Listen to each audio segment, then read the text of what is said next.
Good morning. Welcome back to another live episode of the Real Business Women of Charlotte.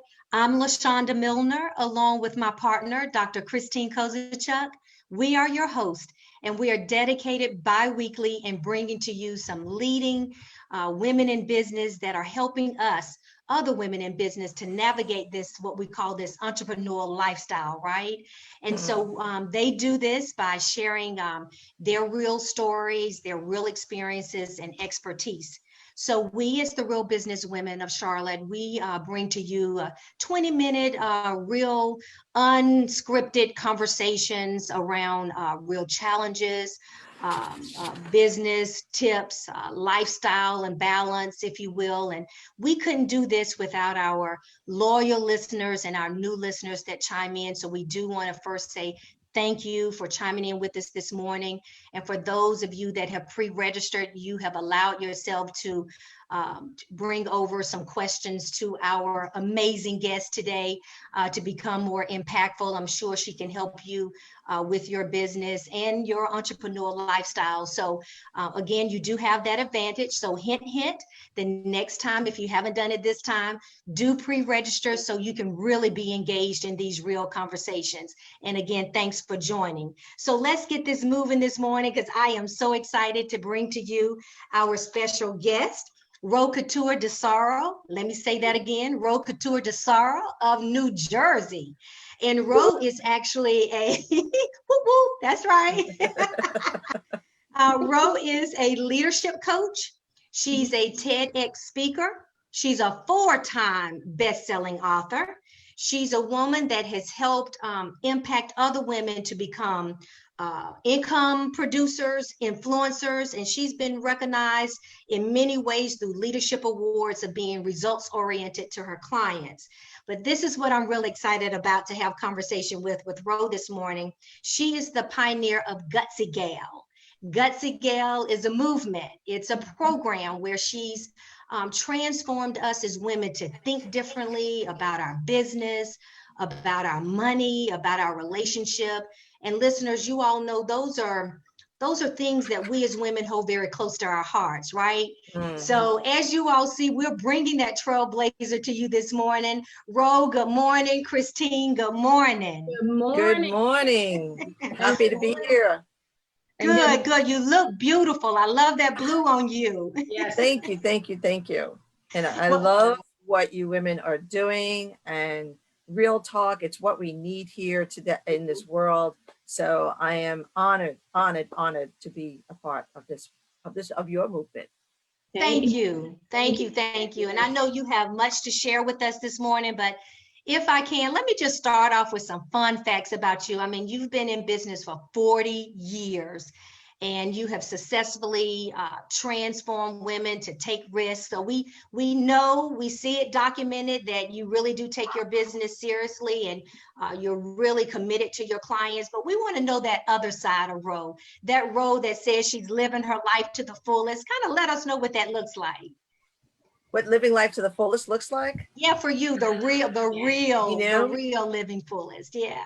Great question. It really started when I was in my 20s, and I was starting to work on Wall Street, and I got married and was in mid 80s, and I'm like 27 years old, and I told my husband, said, well, if I'm going to do this and I'm going to have a career, then I need a mate. Then I need all these things, and we need to have a conversation on who's going to be doing what, because I can't be doing everything and have a career. That's just how I felt back then. And it's like, this is why I do what I do, because I want women to still do that today. And so I created boundaries. Boundaries is what has helped me set me free. It's what helped me give me a lifestyle. It's what helped me enjoy my life. I wake up now at pretty much when my eyes open at 6:30, 7, between 6 and 7. In the summertime tends to be a little earlier because it's daylight. And I get to journal. I get to relax, having my cup of coffee, no longer rushing to a train to Manhattan. I get to pray. I get to really like energize my day as to like, who needs me? Who do I need to be today? Who do I need to serve today? Who do I need to show up for today? Get myself in that right frame of mind and I don't rush it. And I pretty much start my day usually around 10 a.m. Wow, that's Mm. yeah, that is some great advice, and I love how you said boundaries, because as women we forget to set boundaries for our family, for our business Mhm. partners, for our business clients, and when we forget to set boundaries, we forget about ourselves. Mhm. Absolutely. Like what we Boundaries want is to not do. Yeah. selfish. Yes, Yes. Boundaries is taking care of everyone else and making yes, sure that your cup is full so you can serve. yes, And absolutely. clients secretly love boundaries. I love People that. secretly love boundaries because Mhm. people want to be led. Yes, People absolutely. they want to be, tell me what I need to do so I can do it and make you happy. That's right. Yes, Yes. yes, Yes. absolutely. I love Don't you that. always want to make other people happy? Yes, Well, Absolutely. other people want Absolutely. to make you happy. If you let It's them absolutely. know a, how to do that, they will. it's Yes, a win-win. Yeah, it's a win-win. Exactly. It's it took me, compassion. yes, Yeah. and it took me a long time to figure out how to set boundaries and the word to say no. And once I started setting those boundaries for myself and for others, to be able to, for me to serve them, like you were stating, and say the word no, it was Mhm. such a stress relief for me. And we're here for real talk. Can I tell you something that was real? Absolutely. Because it came natural to me. I actually thought that I was a mean person because of it. I actually thought that I was selfish and manipulative because I was having boundaries. I actually secretly thought that I'm not really a nice person because I have boundaries. No, Mm, absolutely. mm-mm. You're Right? not. It And wasn't until I realized that, because when I was looking back and saying, I've been this advocate for women having it all, and people and women just roll their eyes at me, and I'm like, why? And like, I have it all. I have a career, I have a freedom, I have a lifestyle. I'm like, what am I doing differently? And I really searched and searched and searched, and that's what I came up with. I'm like, oh my God, the I boundaries. was having And boundaries. Yeah, And it, those cle- it boundaries made me feel selfish, but meanwhile, those boundaries is what helped everybody. yes, So exactly. It keeps yes. that was the clarity. real. Yeah, yeah. Yeah, Everybody is really, when those are set and they are communicated. That's mm-hmm. another thing. We set them, but we must communicate them. So Yes, then it is clear communication. It's just another great yes, style of way of making sure that everybody's on the same page, and we know based on right. for each other what we want, what we don't want. And things move smoothly when those are Yes, set. Yeah, when you look at, Tony Robbins, he talks a lot about, happiness, and expectations is really where we lose our happiness, when our expectations don't meet what we wanted. And when we give boundaries, we're helping people set what to expect, so right. that Exactly. it can happen, so that they can be happy. So you're helping people be Yes, happy. yes, absolutely love that. Well, we're going to move on. We're going to move on to the next question, but I love that boundaries. Mhm. And you know what? I knew that that's what I was doing, but I didn't realize that that was the word, if you understand word for it. But I knew that that's what I was doing. I've been Right. doing since, actually I've been doing that since 2012. I had to, yeah, had to start doing that. But my question to you is, we're going to go move on to some business tips. Now, Okay. you worked on Wall Street. Hmm. You shattered glass ceilings of a woman on Wall Street, and Mhm. the things and the accomplishments that you did on Wall Street. Tell us and give us some tips today of what you did to get there, and tell us real talk, give us the struggles, but also give us the happiness of success that happened with you too. Okay. Ah, you know, it was, and again, I didn't realize what I was doing. I was in my 20s and I didn't recognize it. But looking back, what I recognized is that I was just being authentic. I was being me. I wasn't afraid because it was a movement again. It was about women can do this and I'm going to prove it. And don't ask me why God gave me that I'm going to prove it. That's another whole Well, conversation. you are, you are. But the bottom line was, it wasn't about me. Because if it was about me, I probably would have had all the fear and doubt and everything else. I wasn't in my head. I was on a mission. I was a woman on a mission, and I'm like, women can do this, and men, and quite frankly, I had a lot of, and I've had this in some of my books, but I had a lot of men coming on to me when I was young, starting at 10 years old. So I had a lot of Me Too movements. And I had a mom that worked, the only mom that worked in the neighborhood. I had an independent, strong line of Italian women. I mean, you got it. And I basically had this thought and belief. It's about beliefs. My belief was that women are not getting the fair share. I mean, they're putting men on this pedestal and they're actually not doing nice things. And yet women are doing amazing things and no one's recognizing it. Like, what's with that? So that was my belief. And that's what fueled me. That's what jazzed me, because you want a business tip. It's not about your skill set. It's not about the capabilities you're doing. It's not about your behaviors. It's about the feelings that you're bringing to the table. It's about the beliefs you're bringing to the table. It's about the energy and the thought process that you're bringing to the table. What is your vision? So it was my vision that got me to Wall Street. And it's my vision that it kept me strong and kept me breaking glass ceilings. And I didn't have fear against men because I'm like, I got you. I've been handling you since I'm young. I'm like, I can handle this. It's my time. This is payback. I was actually had this. That was the other thing. It was almost like this is like payback for me, you know. And I'm gonna defeat you at your own game. But it's like, so it comes to your vision and then identifying of who you are. Yeah. And identify that I'm a woman that's on a mission, and that identity is what fueled me to create the values and the beliefs and then the actions that got me those results. Wow. Bro, I mean, I wish I had your attitude back. I started my business at 16, and in the retail industry in the 80s, it was definitely predominant men. And being at 16, I didn't have that attitude of, I'm a woman, I can do it, you know, again, just early stage of teenage and trying to maneuver through and learn along the way. So I wish I had your attitude, but believe me now, I do. Women can do it. And we're definitely, you know, moving through and making some changes. Yeah. And it is all about leading by example and leadership. And I had a mom, and I would hear her stories. My grandfather came over. He had his own plumbing business. And my mom at 16 would went and go and do the books.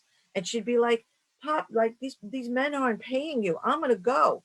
And she was 16. She's 91 years old. So think how many years ago this was.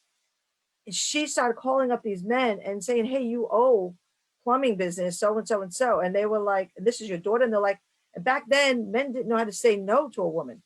Men, you know, it was like, you don't say no to a woman. And they started getting payment. So I was hearing these kinds of stories. And I think that's what helped me. And that's why I was so powerful and strong. And I wanted to have a woman. I said, God, please give me a woman so I could raise a powerful woman. And give me a boy so that I could raise one respectful man. Oh, I love it. I said this in my young 20s. I was like 21. And today I have a boy and a girl. So God listened. And my daughter's 27 and she's running her own nonprofit. She's like a Mother Teresa and she's doing amazing things. So it's third generations of entrepreneurs in my family. That's what's helped, because they say success leaves clues. And we didn't have role models. Well, we do have role models. Yes, there's lots of female role models out there from years back, way before me, that just aren't in the news. Absolutely. That goes back also to, you know, was it on the 18th, was the Tuesday, here we were celebrating the 100th year for women's right to vote. And that's because of the trailblazers, you know, that stood there and made that movement for us to be able to stand here today, to be able to go out and vote and to be the equal. And we still have a lot of work to do, but giving those rights was one step, and we still have a lot of work to do. Right?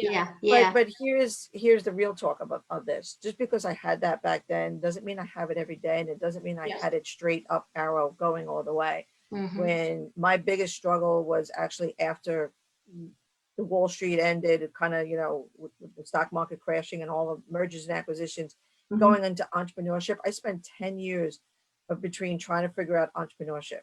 And every time I would lose money, I would go back to Wall Street because I could make money.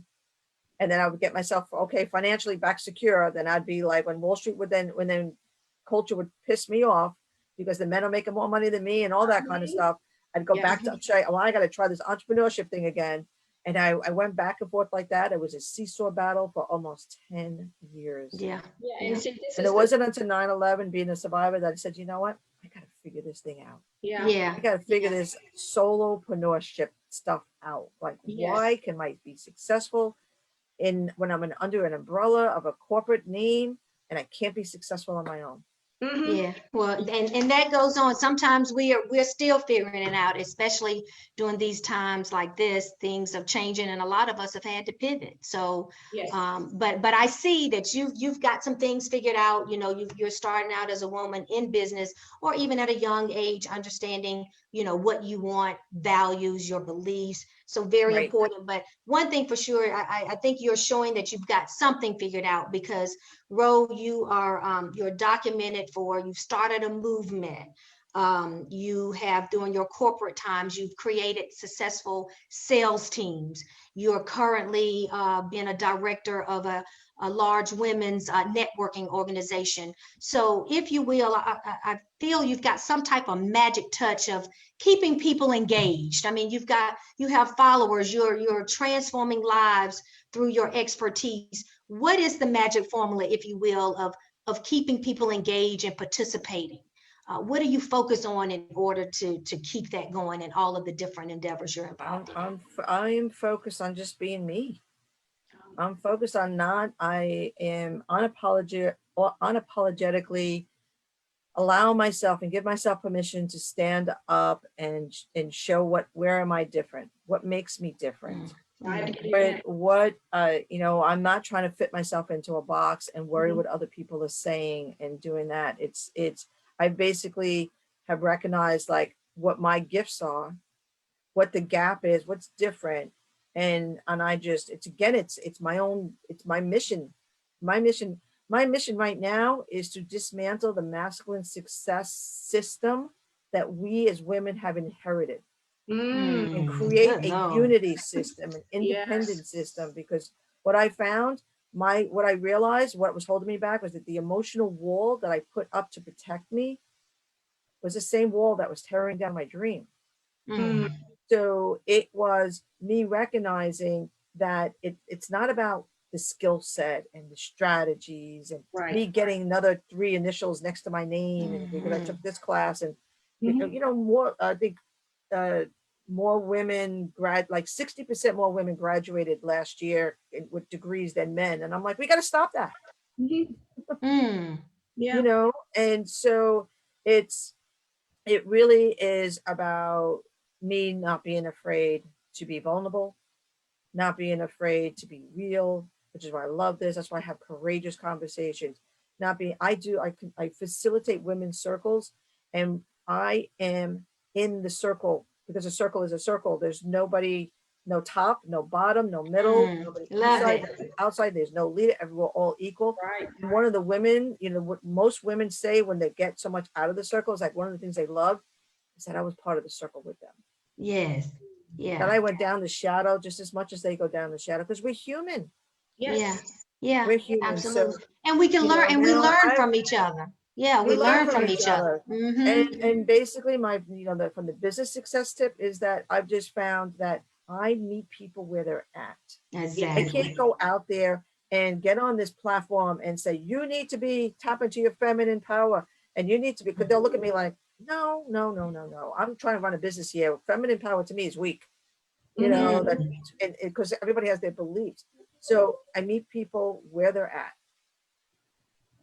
what they think their problem is. So Right. many times what happens is we get into our head of like, I'm an expert in this. This is what I know. I know what you need. Mm. I know what you need, and here it is. And then we get Mhm. into this telling mode and trying to share our expertise and trying to prove our value of who we are. No, it's, you need to, what do your clients and potential clients think they need? That's right. Yeah. What is the problem they think they have, and what do they Mhm. think is the solution? Meet them Right. there, and then Where they are. you deliver your expertise. Yes. So, you Absolutely. know, That's some good. people get on and they're like just touting their expertise. It's like, no, Yes. I Yes. take all that out, and it's like, I'm here to serve. Yes. Yeah. I think that's, Listen more. Listen more instead of Listen. talk. Yeah. Yeah. and it's listen to connect. Yes. To ask questions that I love to ask questions I don't know the answers to. Mm-hmm. I'm not asking questions so that you could give me an answer so I could have that moment to then say I have an agenda so I can prove my worth. No, I want to have let's open your heart. Let's open your brain. Yes. Let's get you out of this amygdala fear and let's get you Yes. into your wisdom part of your brain by Yes. building, you have to open up trust.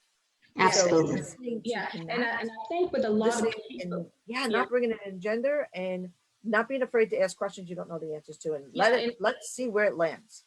and I Exactly. think a lot of people, what they forget to do is they're listening, but they're listening with their ears, but it goes in one ear and out the other that fast. But It's we not got connecting. it's not connecting. What we've got to realize, we need to connect the listening to the heart in order to understand and be Yeah. It's more good. and It's be They're good. listening. They're servant. listening for the opening for them to say what they need to say. Yes, absolutely. They already have their next thing in mind and not being And intentional in they're in the moment. missing the Yeah. connection. They're Yeah. missing the relationship. They're missing the Yes. like branding today is all about humanizing. Yeah. Well, Yes. listening without an agenda will Uh-huh. help you get there. Yes, absolutely. We have one more question before we go. This is really exciting. It's already been 20 some minutes. I can't believe that. So I know it goes fast. I'm trying to keep my answers short. So good. we're good. So we kind of touched base on it earlier when you were talking about boundaries. And what I want to talk about is balance. And for me, I will tell you, I don't believe in balance. How to balance your family, everything like that. And I do now, as we had that conversation earlier, I believe my balance comes from the boundaries and that you Mm. talked about. So Absolutely. let's talk a little bit more about that, if you don't mind. Do you want to talk about it mean from a standpoint of having kids and a business, The whole like kids family and all that? You know, I know Well, you're the just director. You're director. yeah. So one of the things early on when I said I brought my, is bringing your family on board with you. Mhm. And, I brought my husband on board and being like, having those conversations. If I'm going to do this, then this is what we need. Then after having our kids, I brought my kids on board. So, because I've been working from home for years. Right. I've been working from home for years. This is not new to me. My kids are older now, but I went through my kids young and distractions and knocking on the door. And I actually have a little thing. It says meditation in progress, do not disturb. But when that's on, they know I'm doing a live. Love And that. even as Love adults, they can still come in. But it's bringing people on board with your mission, bringing people on board with what you're doing, and getting an agreement on that. Having that conversation so that, like the way I got my kids on board was like, well, you see when mommy's on the phone and she can't speak to you, what she's doing is and so I'm starting to teach we're doing a business and if I make, and that's how I make money. And you know what money does? Money gets you to go on that vacation. Mm. Money gets that bicycle that you like in your Yes. backyard. Mhm. So what is it that you want? What would you love if mommy could do really well because you were really good and not distracting her, unless you're you're bleeding and dying and all that kind of stuff, what is it that you would love? And they would like, oh, I want that red shiny bicycle. Great. And now, what started happening? They like, hey mom, get on that phone call because I want that bicycle. They were your accountability partners at that point, Well, right? they became my accountability partners, and they get on it. Make it a game. Be playful. We get too hung up with our business head, and our family head is different, and our personal life is different. Unless I look, I am one person and one body, Yeah. and it's all the same. We decompartmentalize everything. When we need to really bring it all in together, so it flows together. That's good. And so that's why the boundaries and balance, to me, balance is balancing my feminine and masculine energies. It's not work-life balance. That's not even in my radar. It's balancing my yin and my yang. It's balancing the masculine and feminine, when to be feminine, when to be masculine, when to give, when to receive. It's receiving and giving. And when you're in that mode and you're in that, everything else will just fall into place. But when you have, as a family, and you have kids, bring your kids on board. Don't treat them like, oh, you don't know. And let me tell you, unless they're toddlers, you can start having this conversation. That's right. 5-year-olds. You could have a conversation with a Mhm. smart 4-year-old and a 5-year-old. You Yes. don't have to wait to, they're teenagers for them to get what you're doing. And And they're they Exactly. will be watching on you board with anyway. you, and they'll be your biggest cheerleader. Yeah. Oh, Yeah. They see what you're doing anyway. So why not communicate it so they can buy into what they see you're doing? You're leading by example. Yes. It's, Yeah. and you're showing what the real world is like. And then, so that generation can grow up and understand what it's like to work at home, for mom to work and dad to work and run a family. And you're giving them tools to be better human beings when they Yes. get older. Mhm. So not Yes. only you're helping your business, you really, what do we want as parents? We want our kids to be better than us. Absolutely. Right. Absolutely. Well, you're now then giving them tools to be better than you. Yes. Well, Ro, we are out of time, and we're Yes. closing now. But before we go, I want to thank our listeners. I want to thank Brenda and Letitia. Hey, Letitia, it's my cousin. Love you. And my biggest supporter, Ronald, my husband, Lisa, one of my childhood friends, and Jennifer Michelle. So I want to thank all of them for Oh, listening. that's my friend. Thanks, Jennifer. Awesome. If anybody has questions, if they could put it, there's a comment section. Yes. If they put their question in there and I could take a look at it, I'd be happy to answer it. Yeah. If you have any Offline. questions, put them in the comment section, and we'll answer. She'll answer them for you. So, and the other thing, I want to thank Ro. You're so amazing. I mean, I thank God that we actually met. We met let's see, 2016, I think, when you come as director. Yeah. At E-Women. Even when we were both directors, we became friends then. And I've actually had you interviewed on another show of mine one time. So I love your energy. I love what you have to say. And I love how real you are. Absolutely. Yes. So real. And that's the thing that so many of us women need today, is we need that realness in business and in life, and especially women like yourself, to be real with those women that are just starting out. When the day that women stop worrying about trying to fit in, Mm-hmm. for whatever reason they want to fit into whatever thinking, is the day we will all really get what we want. Yes, absolutely. That's Absolutely. great. That's great. And I want to ask everyone to go to our YouTube channel, which is the Rural Business Women of Charlotte, and subscribe to there. That way you'll never miss an episode. And our next interviewee will be on September 3rd. And, watch for that episode of another Real Talk with the Real Business Women of Charlotte. Thank you. Thank you. Thank you for having me. This has Thank you. been fun. Thank you.